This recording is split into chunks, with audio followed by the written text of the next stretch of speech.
Hola a todos y bienvenidos a otra lección en video de PrepMed. En este video vamos a hablar sobre la enfermedad por reflujo gastroesofágico, un tema importante por la frecuencia en la que se presenta en la práctica clínica y porque puede ser objeto de cuestionamientos en el concurso MIR de residencias médicas. Así que comencemos.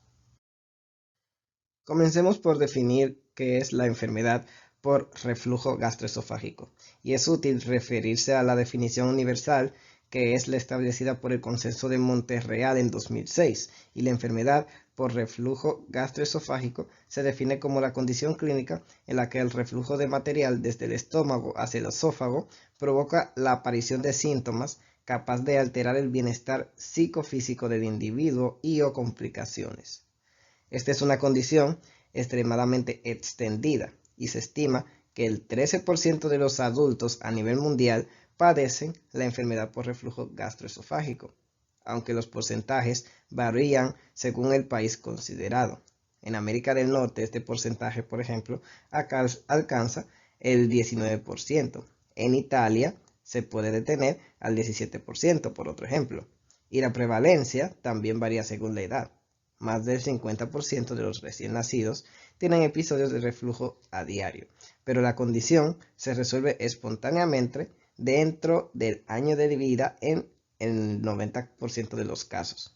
Así que a partir de entonces, la prevalencia de la enfermedad aumenta hasta alcanzar los niveles de la población adulta en la adolescencia. La mayor difusión de la enfermedad en los países occidentales puede entenderse a la luz de los principales factores de riesgo que están asociados a la enfermedad. Estos son la obesidad, el tabaquismo y la predisposición genética.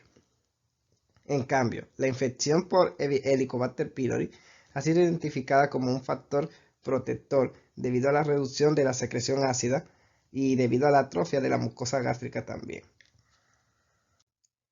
En la diapositiva se pueden ver resumidos los principales factores que intervienen favoreciendo o contrarrestando la aparición de la enfermedad por reflujo gastroesofágico. El primer factor de defensa contra el reflujo del contenido gastrointestinal hacia el esófago está representado por la llamada barrera anatómica antirreflujo, que está constituida por el esfínter esofágico inferior, el diafragma, el ángulo agudo de His y el ligamento frenesofágico. Estas estructuras anatómicas no impiden completamente el desplazamiento del contenido gástrico en el sentido oral, que ocurre fisiológicamente para permitir la regulación del volumen del contenido gástrico. Sin embargo, en condiciones normales, la secreción salival básica, la secreción de las glándulas submucosas esofágicas y la actividad peristáltica esofágica limitan el tiempo de contacto con la mucosa y esto hace que se proteja. Además, el epitelio esofágico tiene su propia barrera, cuyo elemento más importante son los complejos de unión intercelular estrechos, que se oponen a la libre difusión de moléculas potencialmente dañinas. Al mismo tiempo, una serie de factores pueden aumentar la exposición del epitelio esofágico del contenido gástrico, favoreciendo la aparición del mismo. Entre ellos está el aumento de las liberaciones transitorias del LES, que se producen fisiológicamente para permitir la regulación del contenido gaseoso del estómago, y estas son más frecuentes en pacientes con reflujo. La acumulación de secreciones ácidas en la porción proximal del estómago durante las comidas, formando la llamada bolsa ácida, también esta favorece a la exposición del epitelio esofágico a las secreciones no tamponadas. Una alteración en la relación anatómica entre el estómago, el esófago y el diafragma, como ocurre en una hernia hiatal deslizante, también interfiere en la función de la barrera antirreflujo, y esto hace que se favorezca también la aparición de esta enfermedad. También se debe recordar que en el contexto de la composición del contenido gástrico no es solo el componente ácido el que es dañino.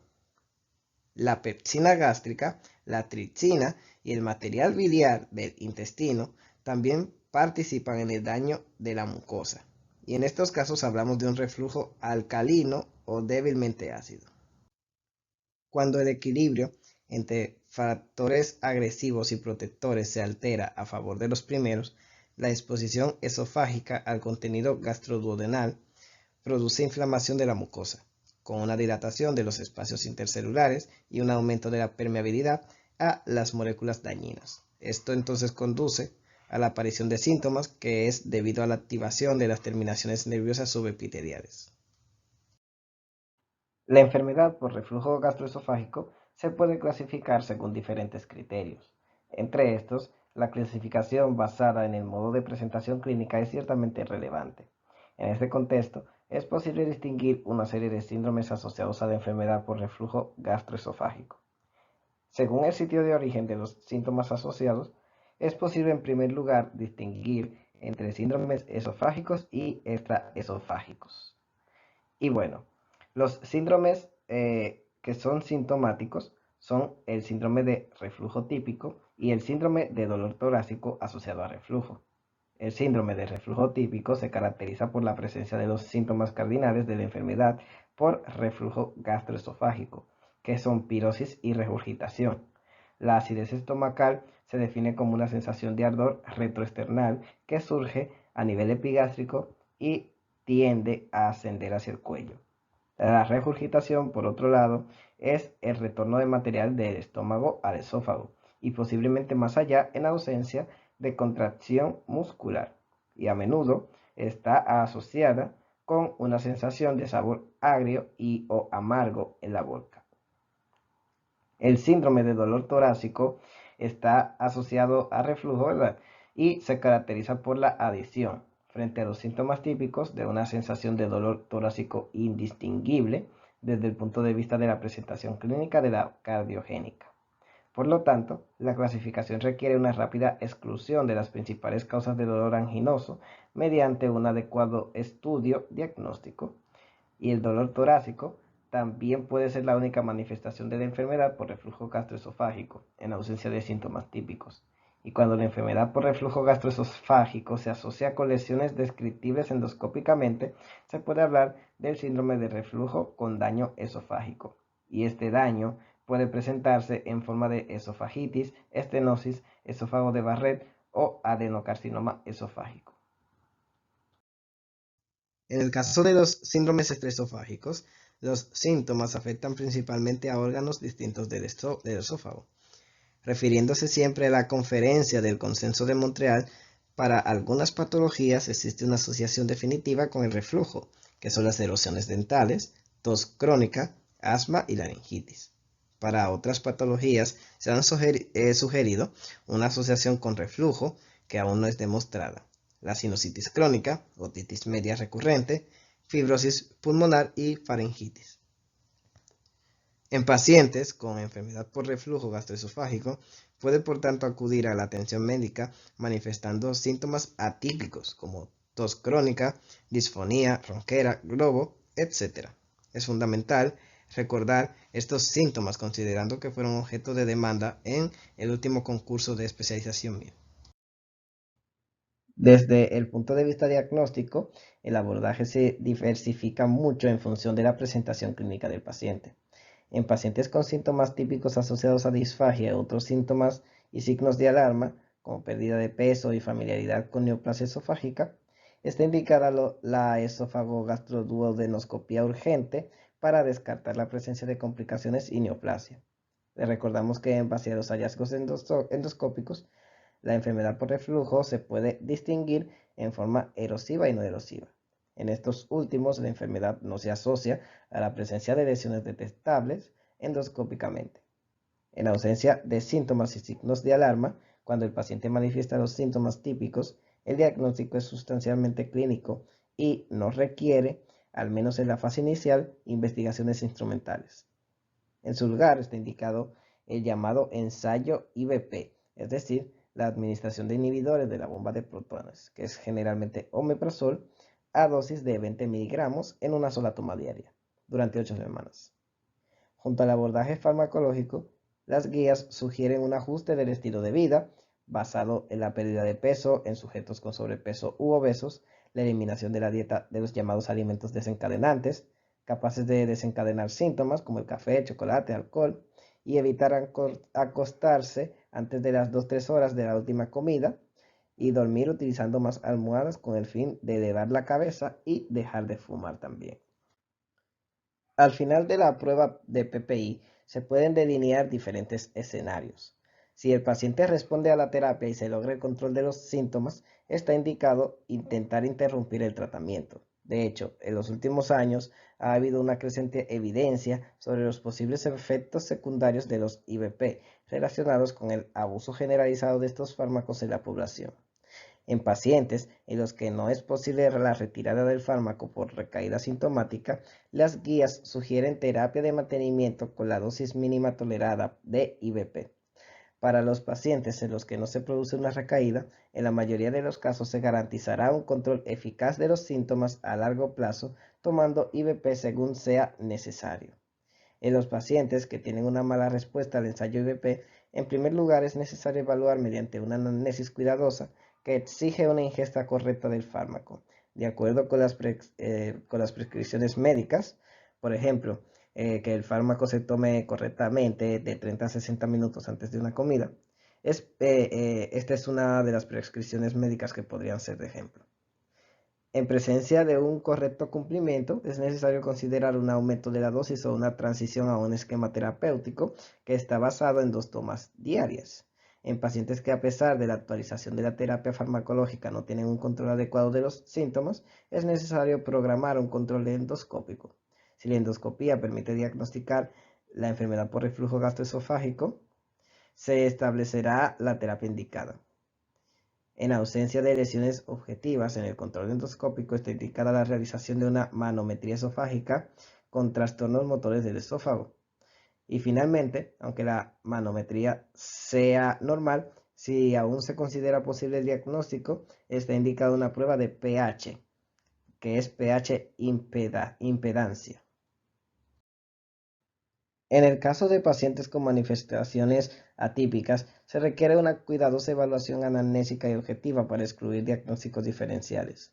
En ausencia de los síntomas típicos, como ardor del estómago y regurgitación, está indicada la monitorización del pH para correlacionar los síntomas descritos con la enfermedad por reflujo. En pacientes con síntomas típicos concomitantes, se realiza un ensayo con IVP y, en presencia de una respuesta adecuada, la dosis del fármaco se reduce a la mínima efectiva como terapia de mantenimiento. La pH-metría esofágica consiste en medir la frecuencia de duración de los episodios de reflujo ácido en 24 horas.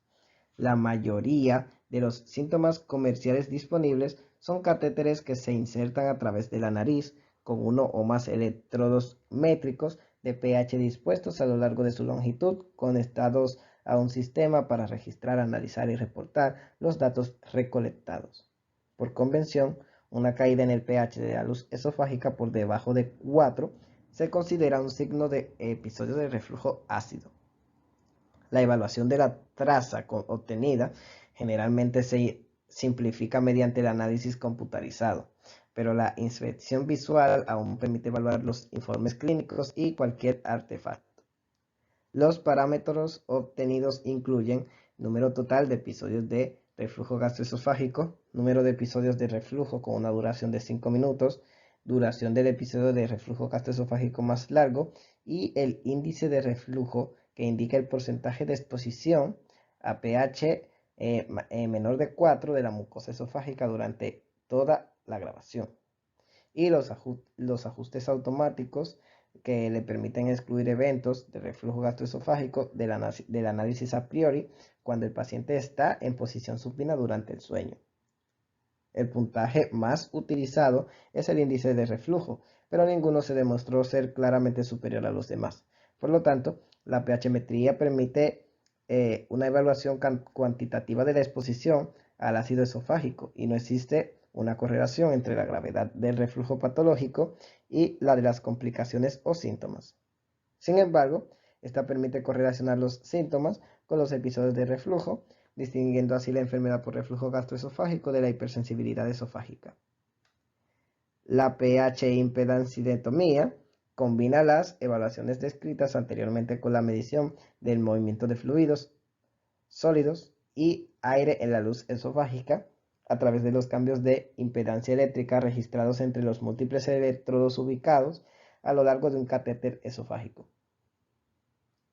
Este método que hace permite evaluar la presencia de episodios de reflujo básico o débilmente ácido, además del reflujo ácido. Y finalmente, la manometría esofágica evalúa el peristaltismo esofágico, las presiones del esfínter esofágico superior e inferior y la coordinación de estas estructuras durante la deglución. Y es fundamental, este es fundamental para otras patologías que simulan el reflujo gastroesofágico como acalasia. En cuanto al manejo farmacológico de la enfermedad por reflujo gastroesofágico, los fármacos de primera elección y más efectivos, especialmente en la enfermedad relacionada con el reflujo ácido y las formas erosivas, son los IVP, que actúan reduciendo la acidez y la secreción gástrica. Y estos son inhibidores irreversibles de la bomba de protones expresados a nivel del ápice de las células parietales gástricas, que son las responsables del intercambio de iones de potasio e iones de hidrógeno, lo que permite la secreción de estos últimos dentro de la luz gástrica. Los estudios de pH e impedancia han demostrado claramente que tanto en condiciones básicas como durante la terapia médica, los reflujos pueden ser ácidos, débilmente ácidos o no ácidos e incluso pueden ser gaseosos o mixtos.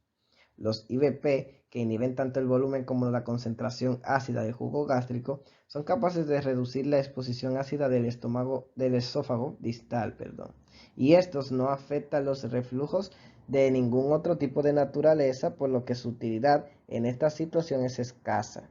Y aunque los IVP tradicionalmente se han considerado medicamentos seguros, incluso durante el embarazo, la creciente evidencia sugiere que pueden estar asociados con numerosos efectos secundarios. Y estos incluyen la aparición de daño renal agudo y crónico, lo que resulta en la necesidad de monitorear la función renal en pacientes con enfermedad renal y la necesidad de un tratamiento a largo plazo con IVP. Varios estudios han demostrado un mayor riesgo de infecciones en pacientes tratados con Clostridium difficile, lo que llevó a la FDA a publicar una nota invitando a los pacientes con tratamiento con PPI a comunicarse con su médico en caso de diarrea persistente. Finalmente, los estudios recientes sugieren que la terapia a largo plazo de IVP puede dar a una aparición de osteoporosis, lo que indica la necesidad de una evaluación para osteoporosis en pacientes candidatos a esta enfermedad con IVP, con tratamiento de IVP. Entonces, debido al estímulo proliferativo crónico sobre la mucosa, esto es causado por la hipergastrinemia posterior al tratamiento con IVP. Otros fármacos antisecretores son los antagonistas del receptor de histamina y un mediador capaz que es de estimular la secreción parietal gástrica. Y estos fármacos antes eran muy utilizados, los inhibidores H2, pero hoy día son menos utilizados porque hay mayor eficacia en los IVP. Otros fármacos muy utilizados por los pacientes que padecen reflujo son los antiácidos y los alginatos. Y los primeros consisten en hidróxidos de magnesio y aluminio, disponibles en varias formulaciones y combinaciones capaces de neutralizar la acidez gástrica. La combinación de los diferentes tipos de sales tiene como objetivo reducir los efectos secundarios. También esto puede provocar diarrea y estreñimiento de aluminio. Puede interferir en la absorción de otros fármacos, un problema que puede superarse fácilmente espaciando su ingesta en el tiempo. Los antiácidos deben tomarse al menos 3 horas después de una comida, ya que la presencia de alimentos retarda el vaciado del estómago. Los alginatos, por otro lado, dan lugar a la formación de un precipitado resultante del contacto entre el fármaco y el ácido clorhídrico gástrico. Y esta reacción da lugar a una formación de una matriz esponjosa de ácido alglínico, que es con un pH casi neutro, que se posiciona en la parte superior del contenido del estómago y permanece allí hasta 4 horas, evitando el reflujo gastroesofágico. En general, son bien tolerados, excepto por aquellos con una dieta hiposódica que no pueden tomar alginato de sodio. En este punto tomemos en consideración las complicaciones de la enfermedad por reflujo gastroesofágico. La complicación más frecuente es la esofagitis, una inflamación de la mucosa distal del esófago que puede asociarse a los síntomas clásicos de la enfermedad por reflujo, presentándose de forma sintomática dando lugar a la aparición de una hemorragia digestiva alta. Y el diagnóstico se realiza por la vía endoscópica basándose en la clasificación de los Ángeles, que clasifica la esofagitis en función de la extensión de las lesiones erosivas, que está reconociendo la existencia de los 4 grados de la A a la D, que ustedes pueden ver ahí a continuación. La inflamación crónica de la mucosa esofágica puede dar lugar a un proceso de sustitución fibrótica y la retracción de la fibrosis conduce a una estenosis progresiva de la luz esofágica, lo que justifica la presentación clínica de la mayoría de los pacientes con este tipo de complicación, que es la disfagia. Recordamos que la disfagia es el síntoma descrito como una difícil progresión de material ingerido hacia el estómago y en el caso de la disfagia esofágica, el paciente puede referir una sensación de bloqueo del material retroesternal. El abordaje terapéutico de la estenosis esofágica implica la combinación de terapia a largo plazo basada en IVP en asociación con dilatación endoscópica por balón. El procedimiento es repetible y garantiza la resolución de la estenosis en un porcentaje del 80% de los sujetos. Si la estenosis es recurrente, la inyección local de corticoides también puede ser beneficiosa.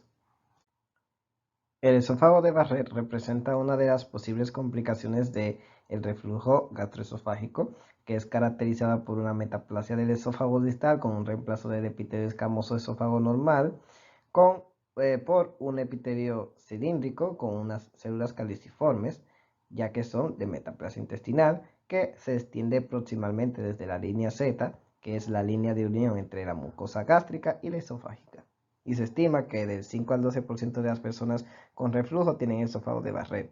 Y la identificación de esta complicación es fundamental porque el esófago de Barrett representa el único precursor conocido del adenocarcinoma de esófago, que es una neoplasia cuya prevalencia ha ido creciendo rápidamente en las últimas décadas. El riesgo de degeneración neoplásica es importante si la extensión de la lesión es mayor de 1 centímetro y los pacientes que tienen una línea Z endoscópicamente normal o que tienen cambios con extensión proximal de menos de 1 centímetro no deben proceder a procedimientos de biopsia. Y a los pacientes con una sospecha endoscópica del esófago de Barrett se les debe realizar al menos 8 biopsias según un protocolo de Seattle, aplicadas para segmentos mayores de 4 centímetros. El protocolo de Seattle consiste en una inspección visual cuidadosa del segmento metaplásico, seguida de biopsias de cada lesión visible y biopsias de los 4 cuadrantes a intervalos de menos de 2 centímetros, desde el esfínter esofágico inferior hasta la unión escamopulmonar. La extensión de la metaplasia se puede describir con referencia a la clasificación de Praga que indica la extensión tanto circunferencial como longitudinal del epitelio cilíndrico intestinal a partir de la unión gastroesofágica. ¿Quién debe someterse a vigilancia endoscópica por esófago de Barrett? Las guías americanas sugieren que una única endoscopía de cribado, sin un beneficio repetido en ausencia de alteraciones, y en pacientes con síntomas crónicos de reflujo gastroesofágico y 3 o más factores de riesgo de esófago de Barrett. Hombre mayor de 50 años, raza blanca, tabaquismo, obesidad, historia familiar de esófago de Barrett o adenoma esofágico en un familiar de primer grado. Además, las últimas guías enfatizan que una alternativa efectiva a la endoscopía en la detección de esófago de Barrett es el uso de dispositivos tragables que pueden tomar células de la mucosa esofágica y que luego se analizan para la detección de biomarcadores. En este punto nos vamos a plantear el manejo de un paciente con sospecha endoscópica de EB al cual se le ha realizado una biopsia. Y en pacientes con sospecha de esófago de Barrett pero sin metaplasia en la evaluación histológica, está indicado realizar una segunda revisión endoscópica después de 1 o 2 años. En caso de negatividad, no es recomendable continuar con la vigilancia. En caso de una confirmación histológica de metaplasia intestinal, El abordaje terapéutico y el seguimiento del esófago de Barrett son variables dependiendo de las características histológicas identificadas, en particular de la presencia o ausencia de displasia y su grado, siendo muy diferente el riesgo de progresión a neoplasia. En ausencia de displasia, la frecuencia de vigilancia endoscópica depende de la extensión del esófago de Barrett. Y cuando este sea inferior a 3 centímetros, entonces los exámenes deberán repetirse a los 5 años. Y si es mayor a 3 centímetros, el intervalo se reduce a 3 años. Y en pacientes con esófago de Barrett, en ausencia de contraindicaciones o alergia a los IVP, está indicada una terapia de al menos dosis diaria para regular el riesgo de progresión.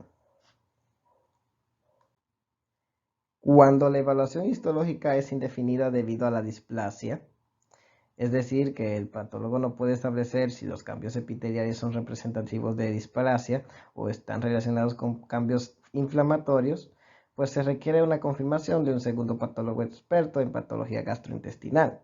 En presencia de confirmación del diagnóstico histológico, el paciente es candidato a terapia con IVP en dosis doble diaria y repetir la endoscopía con biopsia 6 meses después. En presencia de displasia, el manejo depende del grado de displasia y en caso de persistencia no hay acuerdo en la comunidad científica. Algunos estudios sugieren continuar la vigilancia anualmente hasta que los hallazgos histológicos se normalicen. Antes de ilustrar el manejo del paciente con esófago de Barrett asociado a degeneración maligna, es necesaria una premisa sobre la terapia endoscópica. De hecho, la terapia de erradicación endoscópica ha evolucionado el abordaje y el manejo de pacientes con esófago de Barrett y degeneración maligna, asegurando un abordaje eficaz y mínimamente invasivo sin la morbilidad y mortalidad asociadas con la esofaguectomía. La premisa es que los pacientes con EB y displasia de alto grado o un carcinoma in situ tienen la probabilidad muy baja de tener ya afección ganglionar. Y el abordaje actual implica la resección endoscópica de cualquier sospecha de lesión visible en el segmento metaplásico, seguida del uso de técnicas ablativas para completar la erradicación de la displasia y metaplasia intestinal. Y el objetivo es lograr el SEIM, la erradicación completa de la metaplasia intestinal. En pacientes con EB asociado a displasia, el abordaje depende del informe histológico, que siempre debe ser confirmado por un segundo patólogo experto en patología digestiva. Ante la presencia de displasia de bajo grado, la decisión debe ser compartida entre el médico y el paciente, evaluando los riesgos y beneficios. Es posible continuar la vigilancia a intervalos de 6 meses durante el primer año y luego anualmente si la evaluación histológica con motivo de estos controles confirma la displasia de bajo grado. En caso de cambio en el informe histológico, se seguirán los algoritmos correspondientes. Alternativamente, los pacientes pueden someterse a una terapia de erradicación endoscópica, y en este caso, el método preferido es el RFA. Pacientes con una displasia de alto grado o carcinoma no invasivo, está indicada la erradicación endoscópica. Y le recordamos una vez más que el procedimiento correcto es extirpar cualquier lesión visible en la endoscopía. Las neoplasias esofágicas son enfermedades relativamente raras que tienen una incidencia global de 3 a 4 casos por cada 100.000 habitantes. Y actualmente el segmento esofágico más comprometido a nivel mundial es el distal, involucrando la unión gastroesofágica, expresión de la mayor incidencia de adenomas en comparación con el carcinoma de células escamosas. Sin embargo, esta última sigue siendo la variable más prevalente en España, pero su fisiopatología no está relacionada con la enfermedad por reflujo.